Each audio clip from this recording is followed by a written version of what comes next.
Bonjour à toutes et à tous et bienvenue sur le plateau de votre émission Il n'y a pas que le sport. Aujourd'hui, nous allons parler de ces sportifs qui se marient très tôt. Et oui, aujourd'hui, je vais aborder ce sujet avec le journaliste de notre rédaction, Harold Montero. Bonjour Harold. Bonjour Magali. En plus de commencer leur carrière très jeune, les sportifs se marient très tôt. Et oui, il n'est pas rare de voir un sportif âgé de 22 ans, 24 ans ou même 26 ans, déjà père de famille avec femme et enfants. Est-ce que cela, c'est une nouvelle méthode que les clubs mettent en place afin que les sportifs soient stables et afin d'éviter que ces sportifs-là soient des fêtards? Alors aujourd'hui, avec mon invité, on va essayer de répondre à cette question. Harold, ma première question, c'est la plupart des sportifs ont déjà fondé une famille avec femme et enfants avant 30 ans. Pourquoi ils se marient si tôt? Certains, c'est une question d'éducation. Peut-être qu'ils ont grandi avec les parents qui leur disent qu'ils doivent se marier le plus tôt possible. D'autres, c'est par rapport à la religion aussi. Parce qu'on dit aussi qu'il faut se marier tôt pour éviter de déraper. Donc, comme ils pensent peut-être avoir trouvé la bonne, ils se disent qu'ils doivent se marier et fonder une famille. Et puis, souvent, ils ont l'argent assez tôt. Ouais, donc, ils ont les moyens de faire un grand mariage et tout ça. Donc, tout ça, ça peut jouer. Ça peut jouer. Alors, c'est soit, ça peut être la religion, ça peut être la famille. Mais il n'y a pas aucune histoire de club là-dedans. C'est aussi possible que le club, il demande. Parce que beaucoup de joueurs aiment sortir quand ils sont jeunes, ils veulent faire la fête, ils vont en boîte, ils sortent et ils se font voir. Et après, ça peut influer sur leur performance. Ouais. Donc le club va leur demander de se poser pour éviter de sortir, de faire la fête et être en bonne condition. Parce que l'hygiène de vie, ça joue beaucoup, ça compte pour un sportif. Et ça joue sur les performances. Oui, bien sûr. Et le statut marital d'un sportif, est-ce qu'il est déterminant pour un club ? Ah bah oui, parce qu'un joueur marié, il va forcément mieux se tenir qu'un joueur célibataire. Quand il va sortir de l'entraînement ou d'un match ou même avant, il va plus penser à sa femme, ses enfants, à sa famille, plutôt que s'il est tout seul. Il va se dire qu'il peut sortir, il s'ennuie, il va aller faire la fête. Et donc avant un match ou un entraînement, il peut avoir fait quelque chose ou même la veille, et le lendemain il va arriver, il ne va pas être en forme. Il va peut-être avoir bu ou fait la fête, il va être fatigué, donc ça joue. Donc c'est mieux pour un club aujourd'hui d'avoir des sportifs mariés. Oui. Après, il y a certains cas où c'est pas forcément mieux, mais en général, c'est mieux d'être marié et bien se tenir. Donc ça, ouais. Il y a aussi l'encadrement, par exemple, là, je vais donner un exemple simple et bête, Kylian Mbappé qui est très jeune et qui n'est pas marié. Là, c'est la famille. Par contre, là, ça vient sur ce que vous avez dit tout à l'heure. C'est ça, donc s'il n'est pas marié, souvent il y a les parents et ça, c'est très important. Parce qu'il faut quelqu'un pour encadrer, pour guider la personne. Parce qu'un jeune Mbappé, il va avoir 21 ans, il a à peine 20 ans. Et à cet âge-là, on n'est pas forcément mature, on ne pense pas que au foot ou que au club. On veut s'amuser et surtout si on a des amis qui ne sont pas sportifs comme nous, on va les voir sortir, s'amuser, on peut être influencé. Et le fait qu'il y ait ses parents, surtout son père derrière lui, ça joue beaucoup, ça l'aide parce qu'il se tient droit, il fait attention à ce qu'il dit, donc c'est important. C'est très important d'avoir cet encadrement-là. Et quel rôle si important joue la femme ou la petite amie de longue date ? Parce qu'il y a ceux qui se marient très tôt et il y a ceux qui ont des petites amies de longue date, qui restent avec elles très longtemps. Elle peut avoir le rôle de seconde maman, de grande sœur. En fait, elle peut avoir plusieurs rôles, de femme ou de petite amie, de grande sœur, même d'éducatrice. Parce qu'elle va l'aider à se tenir droit, elle va lui dire de faire attention à comment il se comporte, elle peut même gérer ses dépenses.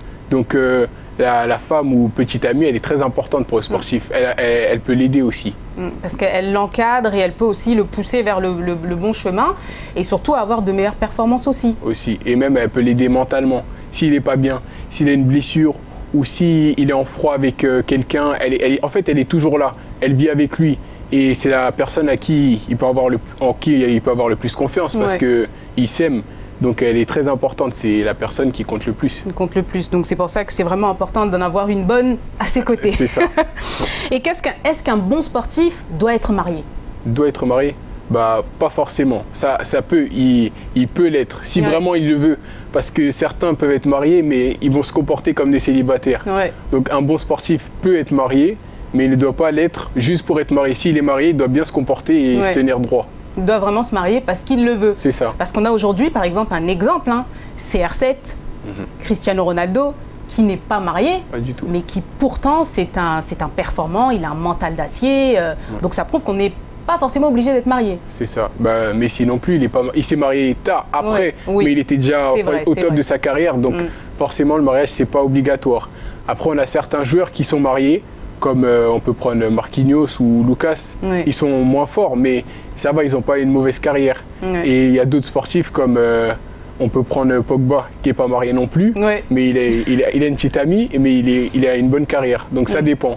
Sinon il y a des anciens comme Eto'o ou Drogba qui sont mariés depuis longtemps et ils ont une grande carrière. Donc on voit que le mariage en fait ça peut être bien comme mal. Ça s'est mal passé par exemple pour Eboué qui a fini ruiné par sa femme. Donc si on se marie, il faut faire attention à la personne avec qui on se marie. Il faut vraiment une personne digne de confiance et qui va nous tirer vers le haut. Est-ce que finalement c'est pas mieux pour ces sportifs de se marier avec les copines de longue date, les filles avec qui ils ont commencé quand ils n'étaient pas encore ces grandes stars en fait? C'est ça, comme Ribéry par exemple. C'est ça, exactement. On peut prendre Ribéry qui est avec sa femme depuis très longtemps. On peut voir des photos d'eux quand ils sont plus jeunes, quand il était dans la réserve des clubs. Et maintenant il est toujours avec elle et il a une grande carrière, c'est une légende française il est respecté. Donc si on trouve la personne assez tôt, ça peut être la personne avec qui on va réussir. Et on a aussi un très bel exemple, Zinedine Zidane. Aussi, la mère de ses 4 enfants. Il est avec elle depuis longtemps aussi. Exactement. Et il a une grande carrière. Et même aujourd'hui, il est toujours dans le football en tant qu'entraîneur. Ça se passe bien. Donc la femme, ça plaît vraiment. Elle a un vrai rôle. C'est ça. Elle a un vrai rôle. Une vraie conseillère. C'est ça. Exactement. Donc, comme on dit, derrière chaque grand homme se cache une femme. Hein. C'est ça. C'est ça, exactement ça. Est-ce que ces mariages, pour certains précoces ou peut-être précipités, est-ce que ça fonctionne toujours? Ah, pas forcément. Neymar, il ne s'est pas marié, mais on sait qu'il a eu beaucoup de conquêtes et il change beaucoup de filles, souvent. Donc ça dépend. Donc, après Neymar, j'ai envie de dire que là, on voit vraiment l'impact en fait, parce qu'il est souvent blessé. Il est souvent en train de faire la fête. C'est vrai. Il fête l'anniversaire de sa sœur, le carnaval, son anniversaire. Ça fait beaucoup. Et il y a un autre cas aussi, il y a Kevin Prince Boateng qui lui aussi il se blessait souvent à cause de sa femme. Il avait un gros potentiel, il a même eu une bonne période, mais après ça a mal fini. Parce que pour ces sportifs-là, on peut être marié et être marié avec la mauvaise personne aussi. C'est ça. Comme tout à l'heure, vous avez parlé d'Eboué. Eboué qui a fini ruiné, alors qu'il a eu beaucoup d'argent parce qu'il a joué à Arsenal quand même. Il a une grande carrière. Et ça s'est mal fini alors que c'est la mère de son enfant. Et au final, elle a divorcé, elle est partie avec tout l'argent. Heureusement, il y a Galatasaray qui l'a sauvée.